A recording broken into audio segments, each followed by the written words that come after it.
चलो hello everyone. तो कल हमने एग्जाम्पल नंबर 3 को पोस्टिंग एंड एडजस्टमेंट सॉल्व किया था, है ना।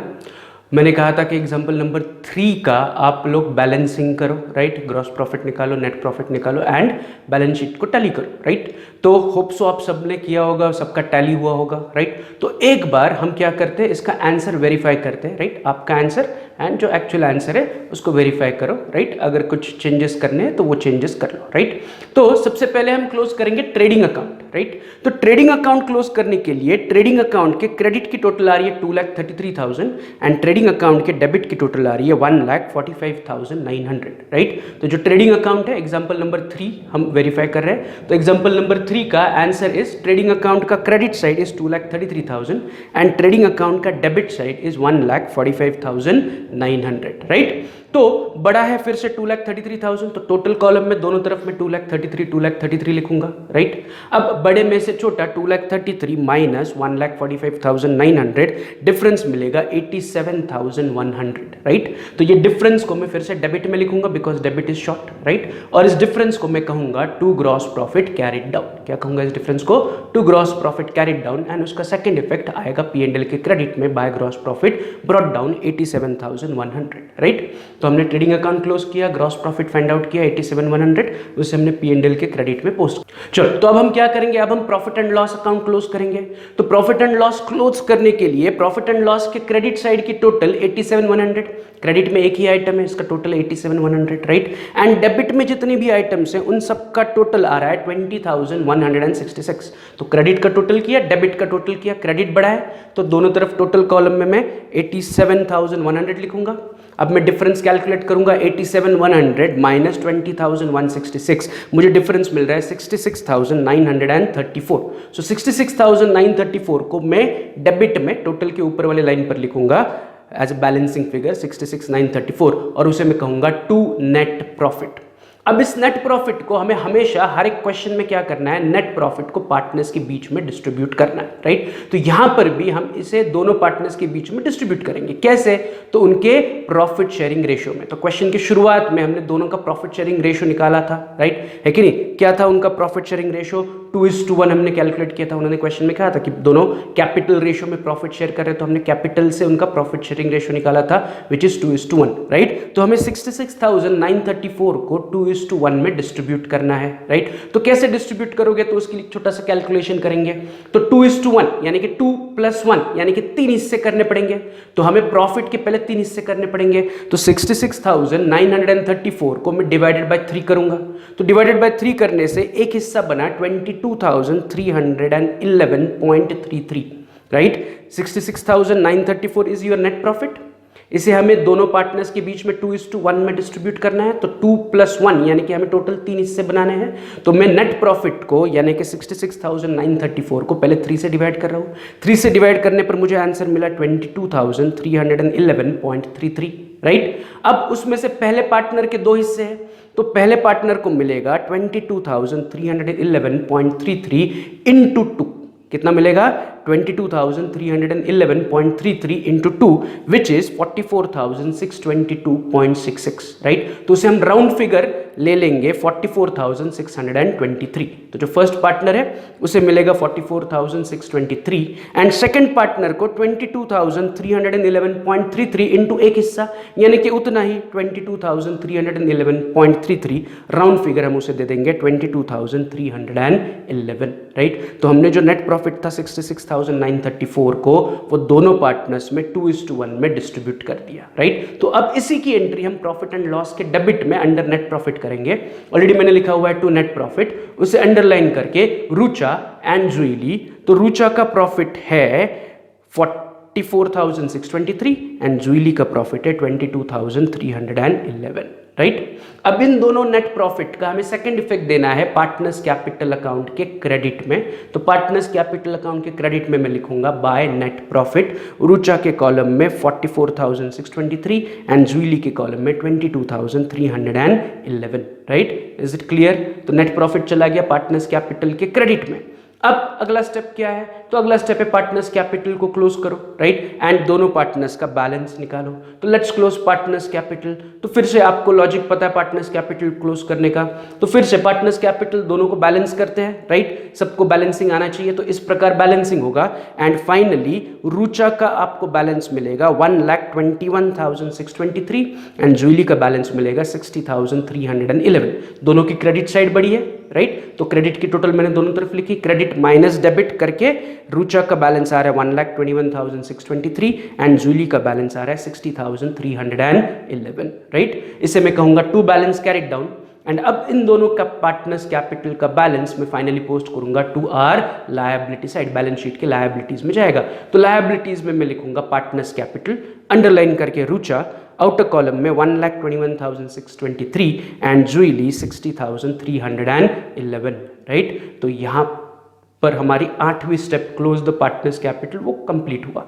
अब फाइनली आपको बैलेंस शीट को क्लोज करना है, तो सबका balance sheet should get tally.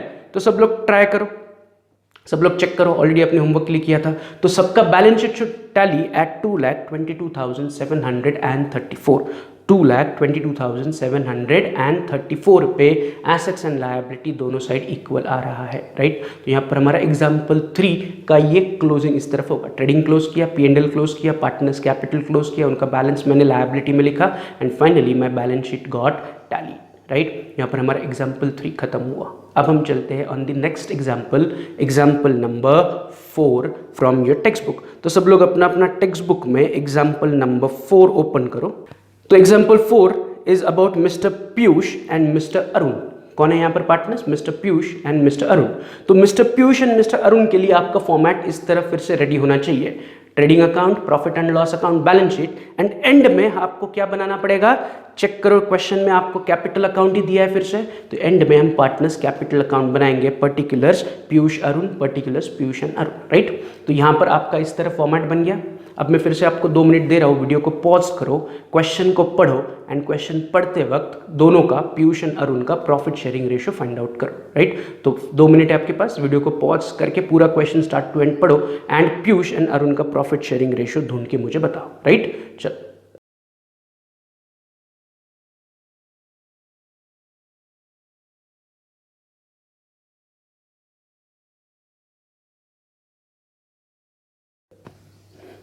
चलो, तो सबने क्वेश्चन पढ़ा, राइट। तो क्वेश्चन पढ़ने पर हमें ये पता चला कि क्वेश्चन में कहीं पर भी पीयूष एंड अरुण का प्रॉफिट शेयरिंग रेशियो नहीं दिया हुआ है, there is no profit sharing ratio given in the question. तो इन दिस केस हमारा वही लॉजिक, अगर प्रॉफिट शेयरिंग रेशियो नहीं दिया है तो Piyush and Arun are equal partners, Piyush and Arun are what? Equal partners, right. मतलब उनका profit sharing ratio is 1:1, equal 1:1, दोनों को आधा आधा, मतलब प्रॉफिट के 2 हिस्से बनेंगे, आधा पीयूष को मिलेगा, आधा अरुण को मिलेगा। Is it clear, right. तो क्वेश्चन पढ़ लिया, अब अगली स्टेप क्या करनी है हमें? एडजस्टमेंट्स पढ़ के उसके लिए नेसेसरी टिक मार्क करेंगे ट्रायल बैलेंस पर, राइट। तो मैं एक एक करके एडजस्टमेंट पढ़ता हूं, मेरे साथ साथ आप भी क्या करो, एडजस्टमेंट्स पढ़ो एंड ट्रायल बैलेंस पर टिक मार्क करो, राइट। तो the adjustment number 1 given is stock on hand on 31st March 2019 was cost price 40,000 and market price 35,000।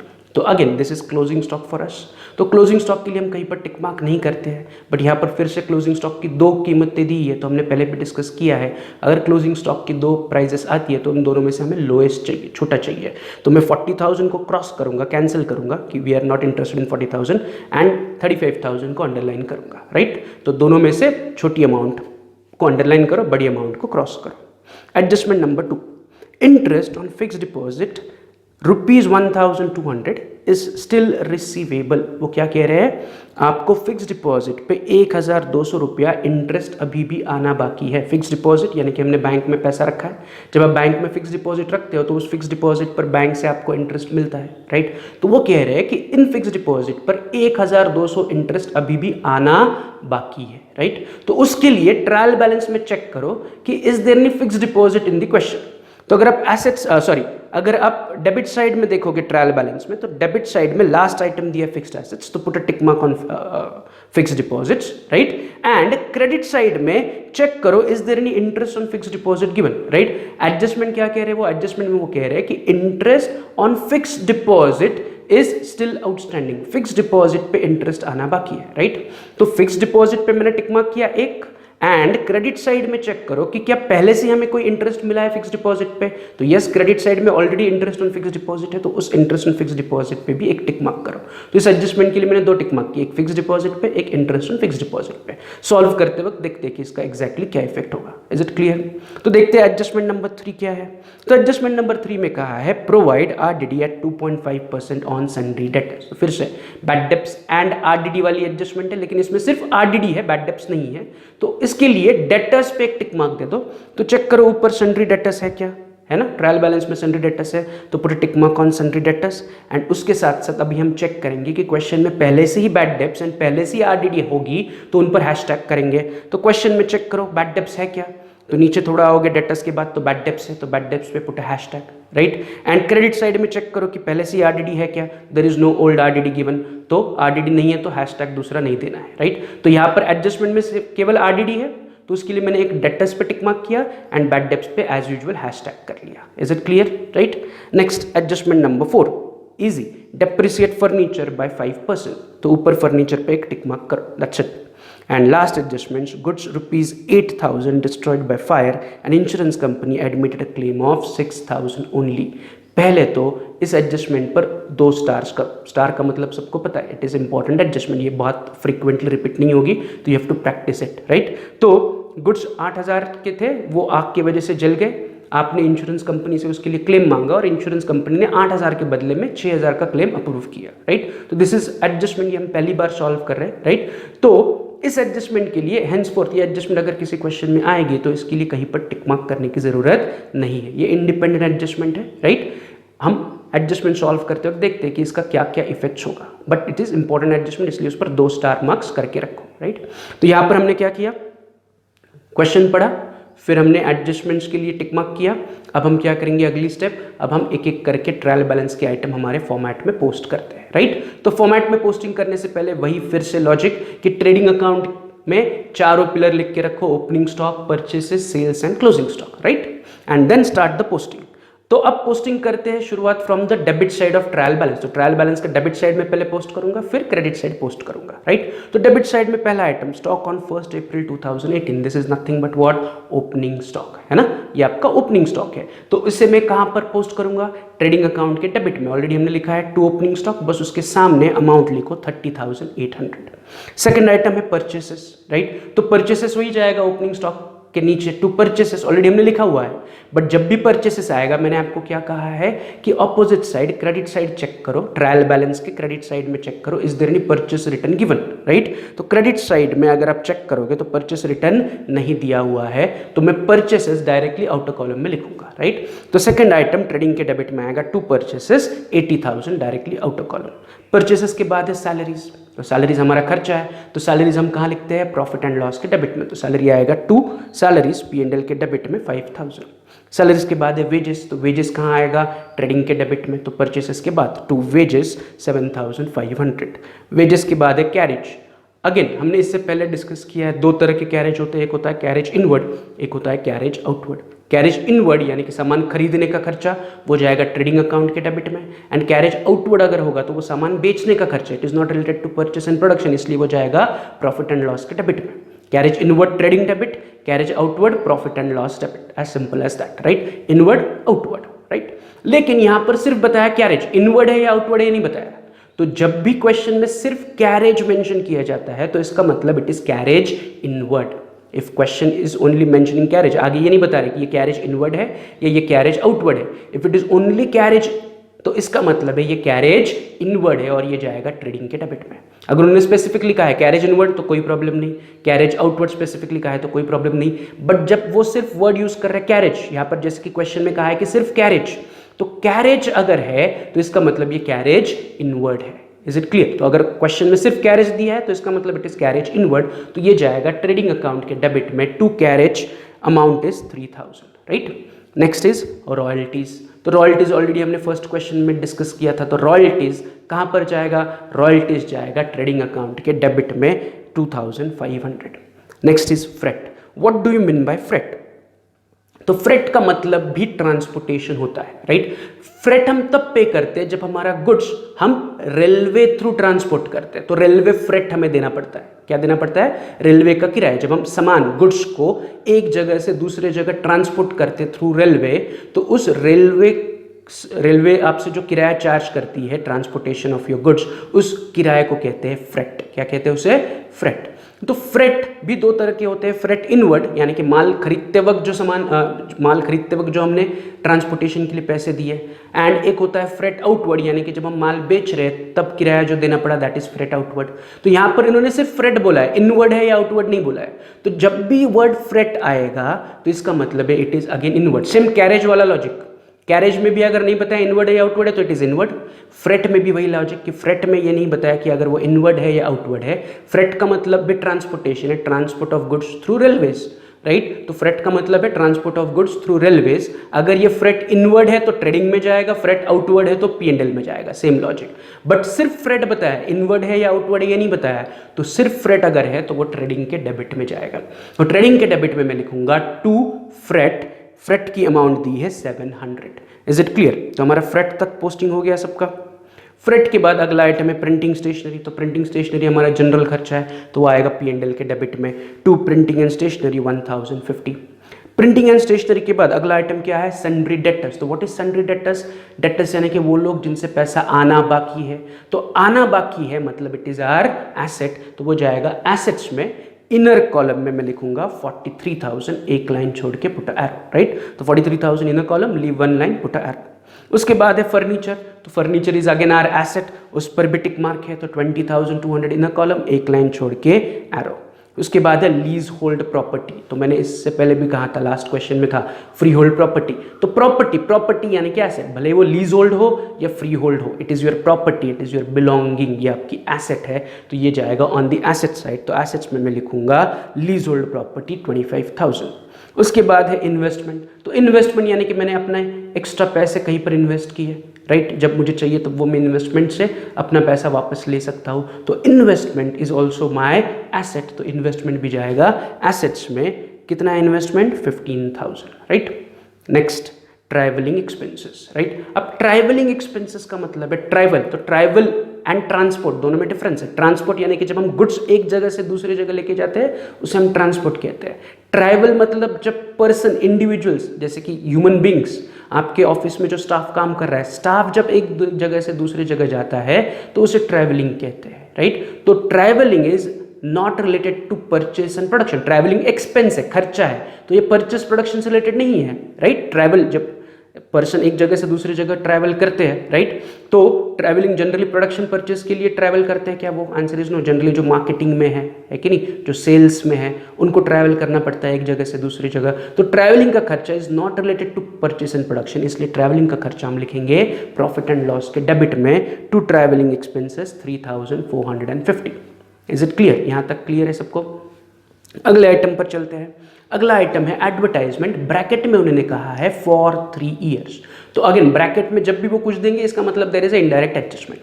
तो उन्होंने एडवर्टाइजमेंट कहा है 30,000, ब्रैकेट में कहा है फॉर 3 years, राइट। तो अगेन वही लॉजिक हमने लास्ट क्वेश्चन में भी देखा था कि एडवर्टाइजमेंट आपने 3 साल का भरा, हम जो अकाउंटिंग कर रहे हैं वो 1 साल का कर रहे हैं। तो 3 साल में से 1 साल तो ये हो गया जिसका हम अकाउंटिंग कर रहे हैं, 2 साल इसके अगले वाले हैं, राइट। मतलब जो आपने एडवर्टाइजमेंट पे किया है 3 साल में से 1 साल जो चल रहा है वो, राइट, एंड 2 साल जो आने वाले हैं, राइट, यानी कि फ्यूचर वाले, राइट। तो यहां पर हमें एडवर्टाइजमेंट हमारा खर्चा है, तो मैं कहां लिखूंगा एडवर्टाइजमेंट? मैं P&L के डेबिट में लिखूंगा to advertisement, right, but amount inner column में लिखूंगा 30,000। अगर 30,000 3 साल का है मतलब 1 साल का एडवर्टाइजमेंट कितना हुआ? 10,000। कैसे मिला? 30,000 divided by 3। 30,000 is for 3 years, 30,000 is for 3 years, तो 30,000 को डिवाइड बाय 3 करो तो 1 साल का एडवर्टाइजमेंट मिला 10,000। अब 10,000 1 साल का है, हमने एक्स्ट्रा कितना पे किया? हमने 2 साल का एक्स्ट्रा पे किया है। हमने टोटल 3 साल का एडवर्टाइजमेंट पे किया, 1 ये साल एंड 2 एक्स्ट्रा यानी कि आने वाले साल। तो ये जो 2 एक्स्ट्रा साल है उसका हुआ 20,000। 30,000 3 साल का है तो 1 साल का हुआ 10,000, 2 साल का हुआ 20,000। तो जो मैंने लिखा टू एडवर्टाइजमेंट 30,000, उसमें कहूंगा मैं माइनस प्रीपेड 20,000। 2 साल का प्रीपेड है अगले 2 साल का मैंने अभी पे कर दिया, टोटल मैंने 30,000 एडवर्टाइजमेंट पे किया, 10,000 इस साल के, 10,000 उसके अगले साल के और 10,000 उसके अगले साल के, तो ऐसे 10 10 10 हर साल का 10,000 हुआ है कि नहीं। तो 10,000 तो ये साल के हैं एंड 20,000 नेक्स्ट 2 ईयर्स के हैं, तो जो अगले 2 साल के हैं वो मेरे लिए बन गए प्रीपेड, वो मैं एडवर्टाइजमेंट से माइनस करूंगा एज माइनस प्रीपेड 20,000। सो 30 माइनस 20 एग्जैक्टली 10,000 बाहर बचेगा जो इस साल का है। Is it clear, right. But being this is indirect adjustment, हमें इसके डबल इफेक्ट देने पड़ेंगे, राइट। तो इट इज प्रीपेड, तो प्रीपेड एज यूजुअल कहाँ जाएगा, एसेट्स में। तो प्रीपेड का सेकंड इफेक्ट में दूंगा एसेट साइड में, तो एसेट्स में मैं लिखूंगा prepaid advertisement 20,000, right. So this is indirect adjustment का डबल इफेक्ट। पहले मैंने क्या किया, प्रॉफिट एंड लॉस अकाउंट के डेबिट में एडवर्टाइजमेंट से सब्ट्रैक्ट किया 20,000 2 साल का, एंड उसका सेकंड इफेक्ट मैंने दिया on the asset side prepaid advertisement 20,000। Is it clear. तो यहाँ पर हमारा एडवर्टाइजमेंट का पोस्टिंग हुआ, उसके ऊपर इनडायरेक्ट एडजस्टमेंट थी, वो हमने सॉल्व करके उसका डबल इफेक्ट दे दिया, राइट। तो जब भी ट्रायल बैलेंस में कोई इनडायरेक्ट एडजस्टमेंट आएगी उसे वही के वही आपको सॉल्व करना है, as clear as that, right. चल तो आगे चलते हैं। Next item is bad debts. तो बैड डेब्ट्स पर हमने हैशटैग दिया है, मतलब उसे अभी पोस्ट नहीं करेंगे, बाद में आके पोस्ट करते हैं एडजस्टमेंट के साथ। उसके बाद है डिस्काउंट अलाउड, तो डिस्काउंट दिया, तो डिस्काउंट हमारे लिए खर्चा है, अलाउ किया है डेबिट साइड में ना, तो डेबिट साइड इज खर्चा है कि नहीं, तो ये जाएगा प्रॉफिट एंड लॉस के डेबिट में टू डिस्काउंट अलाउड 1,800। उसके बाद है कैश इन हैंड, तो cash in hand is what, asset, तो एसेट्स में जाएगा कैश इन हैंड 7,000। उसके बाद है cash at bank, again assets में जाएगा 20,000। उसके बाद है फिक्स डिपॉजिट, तो फिक्स डिपॉजिट मतलब मैंने बैंक में पैसा रखा है, तो अगेन ये मेरे लिए एसेट है, तो फिक्स डिपॉजिट भी जाएगा एसेट्स में, इनर कॉलम में 15,000, क्योंकि हमने उस पर टिक मार्क किया है, तो इनर कॉलम में 15,000, leave one line put arrow. तो यहाँ पर हमारा डेबिट साइड का पूरा कंप्लीट पोस्टिंग हो गया। अब हम चलते हैं ऑन द क्रेडिट साइड का पोस्टिंग, राइट। तो क्रेडिट में पहला आइटम दिया उन्होंने capital account Piyush and Arun. तो कैपिटल कहाँ जाएगा, हमेशा पता है आपको, कैपिटल जाएगा उनके कैपिटल अकाउंट के क्रेडिट में, by balance brought down 80,000 Piyush के कॉलम में, 80,000 अरुण के कॉलम में। Is it clear. तो यहाँ पर हमारा कैपिटल का पोस्टिंग हो गया। Next second item on the credit side is sundry creditor, तो as usual sundry creditor is are liability, तो लायबिलिटी में जाएगा सन्ड्री क्रेडिटर्स 20,500। उसके बाद है interest received on fix deposit, तो यहाँ पर it is very simple, fix deposit पर आपको इंटरेस्ट मिला, सो इंटरेस्ट मिला यानी कि इंटरेस्ट आपका बन गया इनकम, आपका फायदा है कि नहीं। तो कोई भी इनकम कोई भी फायदा कहाँ पर जाएगा, प्रॉफिट एंड लॉस के क्रेडिट में। तो प्रॉफिट एंड लॉस के क्रेडिट में मैं लिखूंगा bye interest on fix deposit, inner column में 1,000, क्योंकि हमने उस पर टिक मार्क किया है, एक लाइन छोड़ के मैं एक लाइन ड्रॉ करूंगा। Is it clear. अगला आइटम इज बैंक ओवरड्राफ्ट, तो बैंक ओवरड्राफ्ट हमने पहले भी डिस्कस किया, bank overdraft is are liability, तो वो जाएगा लायबिलिटीज में बैंक ओवरड्राफ्ट 10,000। उसके बाद है सेल्स, तो सेल्स हमेशा उसकी जगह फिक्स्ड है, ट्रेडिंग अकाउंट की क्रेडिट में by sales 1,20,000 directly out of column, right. तो यहाँ पर हमारा क्रेडिट साइड का भी पोस्टिंग हो गया, सिंपल था क्रेडिट साइड। तो ओवरऑल इसमें जितने भी आइटम्स दिए थे कुछ नए थे, कुछ रिपीटेड आइटम है, तो रिपीटेड आइटम को हम डिस्कस नहीं कर रहे, डायरेक्टली उनको पोस्ट करो, राइट। अब हम आते हैं ऑन दी इंपॉर्टेंट पार्ट कि इसकी जितनी भी एडजस्टमेंट है उनको हमें सॉल्व करना है, राइट। कुछ एडजस्टमेंट हमें आती है, कुछ एडजस्टमेंट हमारे लिए नहीं है, राइट। तो जो एडजस्टमेंट हमें आती है वो मैं डिस्कस नहीं करूंगा, उसे हम डायरेक्टली डबल इफेक्ट दे देंगे। तो जो पहला एडजस्टमेंट दिया है एज यूजुअल क्लोजिंग स्टॉक, तो क्लोजिंग स्टॉक का पहला इफेक्ट ट्रेडिंग क्रेडिट अमाउंट में 35,000 छोटी अमाउंट लिखूंगा, एंड दूसरा इफेक्ट जाएगा on the asset side closing stock 35,000। Is it clear. Closing stock as usual trading credit and assets. उसके बाद second adjustment, interest on fix deposit 1,200 is still receivable. वो कह रहे हैं कि आपको इंटरेस्ट अभी भी 1,200 रुपये आना बाकी है। किस पर आना बाकी है, फिक्स डिपॉजिट। तो पहले आ जाओ फिक्स डिपॉजिट, तो मुझे बताओ हमारे फिक्स डिपॉजिट है कितने के, तो हमारे पास टोटल 15,000 रुपये की फिक्स डिपॉजिट है, हमने ऑलरेडी इन कॉलम में लिखा है। वो कह रहे हैं कि इस पर 1,200 अभी भी इंटरेस्ट आना बाकी है, तो ये 1,200 हमें फिक्स डिपॉजिट में क्या करने पड़ेंगे, ऐड करने पड़ेंगे। जब आप बैंक में पैसा रखते हो, इंटरेस्ट की वजह से आपकी फिक्स डिपॉजिट की अमाउंट बढ़ेगी, तो मेरे 15,000 के फिक्स डिपॉजिट है प्लस 1,200 रुपये इंटरेस्ट मुझे उस पर मिलना बाकी है, तो मेरे टोटल फिक्स डिपॉजिट बाहर आ जाएंगे 16,200। Is it clear. तो 15,000 fix deposit plus interest receivable 1,200, तो बाहर बचे 16,200। Is it clear. एंड अब इंटरेस्ट जो आना बाकी है, मैंने तो पहले क्या किया, उसमें फिक्स डिपॉजिट में ऐड किया कि अभी इंटरेस्ट मिलना बाकी है, फिक्स डिपॉजिट्स की वैल्यू बढ़ा दी।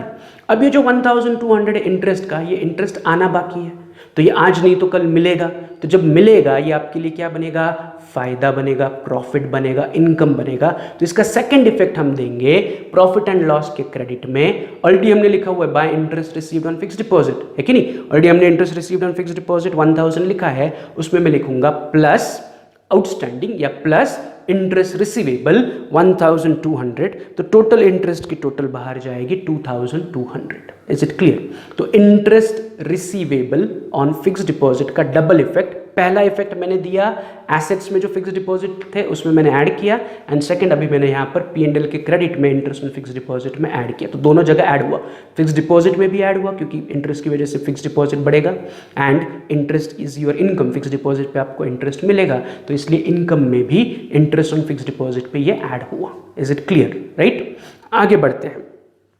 Next adjustment. तो what is the next adjustment?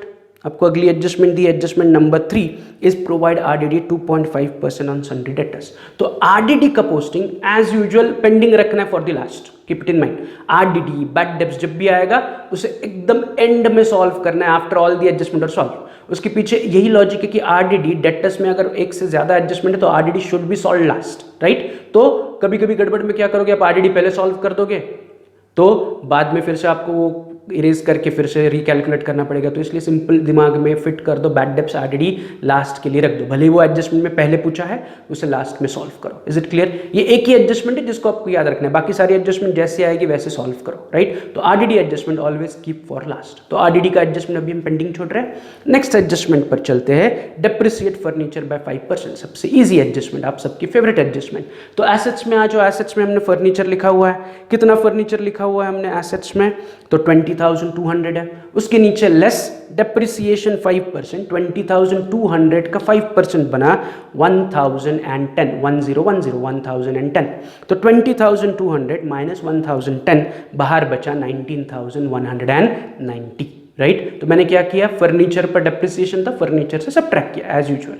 अब इस डेप्रिसिएशन का मुझे सेकंड इफेक्ट देना पड़ेगा, तो इसका सेकंड इफेक्ट आएगा प्रॉफिट एंड लॉस अकाउंट के डेबिट में, राइट। मैं लिखूंगा to depreciation on furniture 1010, that is to depreciation furniture 1010। तो यहाँ पर हमारा फर्नीचर का डेप्रिसिएशन भी हो गया, यानी कि एडजस्टमेंट 4 हो गया। अब हम आते हैं एडजस्टमेंट नंबर 5। ये एडजस्टमेंट नंबर 5 हम 12th में पहली बार सॉल्व कर रहे हैं, 11th में ऑलरेडी हमने किया हुआ है बहुत बार। तो यहां पर उन्होंने कहा है आपको goods of ₹8,000 destroyed by fire and insurance company admitted a claim of 6,000 only. तो उन्होंने कहा है कि इस साल आग लग गई आपके गोडाउन में और 8,000 रुपए के गुड्स आग में जल गए, राइट। तो इन गुड्स का आपने इंश्योरेंस निकाला हुआ था, तो आप इंश्योरेंस कंपनी के पास चले गए और इंश्योरेंस कंपनी को कहा कि मेरे 8,000 रुपए के गुड्स जल गए, मुझे 8,000 रुपए का क्लेम पे करो। क्लेम मतलब नुकसान भरपाई, आपको जो नुकसान हुआ है इंश्योरेंस में, इंश्योरेंस कंपनी आपका नुकसान भर के देगी, राइट। तो आपका नुकसान है 8,000, बट इंश्योरेंस कंपनी ने खुद कैलकुलेट किया और वो कह रहे हैं कि 8,000 नहीं, आपका नुकसान हम 6,000 ही मान के आपको 6,000 रुपए का क्लेम पे करेंगे। उन्होंने अभी तक 6,000 पे नहीं किए हैं। What they are saying, they have admitted the claim. Admitted the claim मतलब दे हैव एग्रीड कि 8 नहीं, हम आपको 6 देंगे। Is it clear? अब जो गुड्स जले वो हमारे लिए थे 8,000 के, बट इंश्योरेंस कंपनी उसके लिए 6,000 देने वाली है, राइट। तो इस एडजस्टमेंट के हमेशा 3 इफेक्ट होंगे। कितने? ये एडजस्टमेंट के हमेशा 3 इफेक्ट होंगे। ये एडजस्टमेंट क्या है, इसे जरा समझो। 8,000 के गुड्स जल गए और इंश्योरेंस कंपनी आपको केवल 6,000 रुपया उसके बदले में पे कर रही है। तो इसके 3 इफेक्ट में से पहला इफेक्ट हम डिस्कस करते हैं। क्या हुआ, 8,000 रुपए के गुड्स जल गए, तो गुड्स बिजनेस में आए या गए, अगर आप लॉजिक लगाओगे तो जल गए मतलब गुड्स बिजनेस से कम हुए, यानी कि दे आर गोइंग आउट। तो जब भी there is outward movement of goods, वो हम लिखते हैं ट्रेडिंग अकाउंट के क्रेडिट में। तो पहला इफेक्ट मैं दूंगा ट्रेडिंग अकाउंट के क्रेडिट में। ट्रेडिंग अकाउंट के क्रेडिट में मैं लिखूंगा by goods lost by fire. क्या लिखूंगा मैं ट्रेडिंग अकाउंट के क्रेडिट में? By goods lost by fire. तो मुझे बताओ कितने रुपए के गुड्स आग की वजह से जल गए? 8,000 रुपए के। तो क्रेडिट साइड में मैं 8,000 रुपए लिखूंगा। By goods lost by fire 8,000, जो गुड्स जले वो 8,000 रुपए कीमत के थे, मेरे लिए 8,000 थे, इंश्योरेंस कंपनी 6,000 दे रही, बट मैंने खरीदे थे 8,000 में, राइट। तो जो मेरे गुड्स जल गए वो मेरे पास से बिजनेस से चले गए, तो क्रेडिट में मैं लिख रहा हूं by goods lost by fire 8,000। यहां तक क्लियर है? पहला इफेक्ट हो गया। 8,000। अब मुझे बताओ ये 8,000 के बदले में आपको कितना मिलने वाला है इंश्योरेंस कंपनी से? 6,000। 6,000 अभी तक उन्होंने पे नहीं किया, दे हैव एडमिटेड द क्लेम, मतलब उन्होंने एग्री किया कि दे विल पे यू 6,000। तो ये 6,000 हमें आना बाकी है, इंश्योरेंस कंपनी से मिलना बाकी है। तो एनीथिंग आना बाकी यानी कि एसेट्स, तो मैं इसका सेकंड इफेक्ट दूंगा ऑन द एसेट साइड। तो एसेट साइड में आ जाओ, एसेट्स में लिखो इंश्योरेंस क्लेम 6,000, इंश्योरेंस क्लेम के 6,000 मुझे आने बाकी है। तो इसका डबल इफेक्ट देखो, मैंने पहले क्या दिया, ट्रेडिंग के क्रेडिट में लिखा, गुड्स जग गए, 8,000 रुपए के गुड्स चले गए, आग की वजह से लॉस हो गया मेरा, गुड्स चले गए, है कि नहीं, उसको हम इनवर्ड आउटवर्ड मान रहे, गुड्स जा रहे, आग की वजह से जल रहे हैं, मतलब गुड्स मुझसे जा रहे हैं, तो ट्रेडिंग के क्रेडिट में पहला इफेक्ट दिया। अब इस 8,000 रुपए के गुड्स के बदले में इंश्योरेंस कंपनी मुझे 6,000 देने वाली है कि नहीं, अभी तक दिए नहीं, देने वाली है, तो 6,000 मुझे मिलने वाले हैं, तो वो जाएंगे एसेट्स में as insurance claim 6,000। Is it clear, right? तो 8,000 रुपए के गुड्स जले, इंश्योरेंस कंपनी केवल 6,000 रुपए दे रही है, मतलब 2,000 का मुझे नुकसान हो ही रहा है। मैंने भले ही इंश्योरेंस निकाला था, लेकिन इंश्योरेंस की अमाउंट पूरी नहीं आ रही है, नुकसान है 8,000 का, मतलब गुड्स जले 8,000 के, लेकिन इंश्योरेंस कंपनी मुझे दे रही है केवल 6,000, मतलब 2,000 मेरा नुकसान है। तो बड़ा ऑब्वियस नुकसान है, तो नुकसान लॉस की एंट्री हम कहाँ करेंगे? प्रॉफिट एंड लॉस के डेबिट में। कोई भी नुकसान, कोई भी लॉस हम P&L के डेबिट में लिखेंगे। तो P&L के डेबिट में मैं लिखूंगा टू लॉस बाय फायर 2,000। क्या लिखूंगा? To loss by fire 2,000। Is it clear, right? तो यहां पर हमारा फिफ्थ एडजस्टमेंट के 3 इफेक्ट देती है। ये 3 इफेक्ट क्या है? तो एडजस्टमेंट पहले समझो, कि गुड्स आग लगने की वजह से जल गए और इंश्योरेंस कंपनी ने 6,000 रुपए देने का वादा किया, राइट? तो पहला इफेक्ट मैंने दिया ट्रेडिंग अकाउंट के क्रेडिट में, ट्रेडिंग के क्रेडिट में मैंने लिखा by goods lost by fire 8,000, क्योंकि 8,000 रुपए के गुड्स जल गए। दूसरा इफेक्ट मैंने दिया एसेट्स में इंश्योरेंस क्लेम 6,000, क्योंकि इंश्योरेंस कंपनी मुझे 6,000 रुपए देने वाली है। 8,000 के गुड्स जले, इंश्योरेंस कंपनी देने वाली है 6,000, मतलब मेरा 2,000 का नुकसान है, 8 - 6, 2,000 इज माई लॉस। तो इस लॉस को मैंने P&L के डेबिट में लिख लिया, टू लॉस बाय फायर 2,000। यहाँ पर हमारे एडजस्टमेंट 5 के 3 इफेक्ट हो गए। इस एडजस्टमेंट को जब भी ये क्वेश्चन में आएगा कि इतने का गुड्स जला, इंश्योरेंस कंपनी ने इतने पैसे दिए, हमेशा 3 इफेक्ट होंगे। Is it clear, right? यही 3 इफेक्ट हर बार होंगे। अब चलते हैं जो हमने एडजस्टमेंट पेंडिंग छोड़ी थी, third adjustment, that is provide for RDD, right? तो उस एडजस्टमेंट में केवल आपको RDD प्रोवाइड करनी है 2.5% ऑन डेटर्स, राइट? तो सब लोग एसेट साइड में आ जाओ। तो एसेट्स में देखो हमारे डेटर्स है कितने, तो हमारे डेटर्स है 43,000। तो 43,000 के नीचे लिखो माइनस RDD 2.5%। तो साइड में कैलकुलेशन करो, 43,000 का 2.5% हो जाएगा 1,075। 43,000 का 2.5% इज 1,075। तो 43,000 माइनस 1,075, बाहर बचेगा 41,925, राइट? तो आपकी RDD की अमाउंट इज 41,900 डेटर्स की फाइनल अमाउंट है 41,925 एंड RDD की अमाउंट है 1,075, राइट? तो ये एक इफेक्ट हुआ RDD का। अब RDD का हमें दूसरा इफेक्ट देना पड़ेगा। तो RDD का हमेशा सेकंड इफेक्ट हम कहाँ देते हैं? प्रॉफिट एंड लॉस के डेबिट में। तो प्रॉफिट एंड लॉस के डेबिट में जब भी हम RDD लिखते हैं तो हम क्या करते हैं? हैशटैग वाले आइटम्स पहले लेते हैं, फिर नई RDD उसमें ऐड करते हैं, है कि नहीं? तो ट्रायल बैलेंस में एक ही हैशटैग वाला आइटम है, दैट इज बैड डेब्ट्स। तो पहले उस बैड डेब्ट्स को ले लो यहाँ पर। तो यहाँ पर मैं लिखूंगा टू बैड डेब्ट्स ब्रैकेट में ओल्ड, इनर कॉलम में 500, प्लस उसमें लिखूंगा प्लस RDD ब्रैकेट में न्यू 1,075। तो टोटल बाहर आ जाएगा 1,575, राइट? यहाँ पर RDD का भी हमारा डबल इफेक्ट। यहाँ पर RDD की एडजस्टमेंट काफ़ी सिंपल थी, सिर्फ RDD थी, बाकी कुछ भी नहीं दिया है। तो हमने एक डेटर्स से माइनस किया एंड दूसरा जो ऑलरेडी बैड डेब्ट्स थे उसमें मैंने ऐड कर दिया, राइट? तो यहाँ पर हमारी सारी एडजस्टमेंट्स खत्म हुई। अब हमारा सबसे इंपॉर्टेंट काम बचता है, वो है अकाउंट्स को क्लोज करना। Is it clear? अगेन ये काफ़ी इजी आसान सम था, राइट? हमने पोस्टिंग देखी, एडजस्टमेंट्स देखी, सब कुछ देख लिया।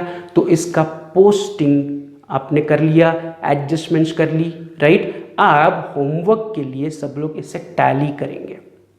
वही स्टेप्स आपको फॉलो करनी है। पहले ग्रॉस प्रॉफिट निकालो, नेट प्रॉफिट निकालो, दोनों पार्टनर्स के बीच में डिस्ट्रीब्यूट करो, राइट? तो दोनों पार्टनर्स के बीच में यहाँ पर सिंपल रेशो दिया उन्होंने इक्वली, राइट? अगर पॉइंट में आंसर आएगा तो राउंड अप करो, किसी को ज़्यादा दे दो, किसी को कम करो, राइट? तो राउंड अप करके आंसर दे दो। पॉइंट में नहीं आया तो वेरी गुड, राइट? फिर नेट प्रॉफिट का सेकंड इफेक्ट पार्टनर्स कैपिटल के क्रेडिट में डाल दो।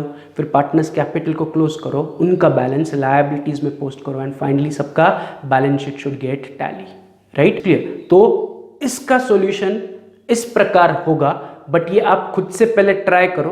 खुद से सॉल्व करो, वीडियो को अभी पॉज कर दो, राइट, या बंद कर दो, आप पूरा क्वेश्चन टैली करो और फिर से ये वीडियो का लास्ट सेक्शन देखो जिसमें मैं आंसर डिस्प्ले कर रहा हूँ, राइट। कैसे आया वो सबको पता है, राइट।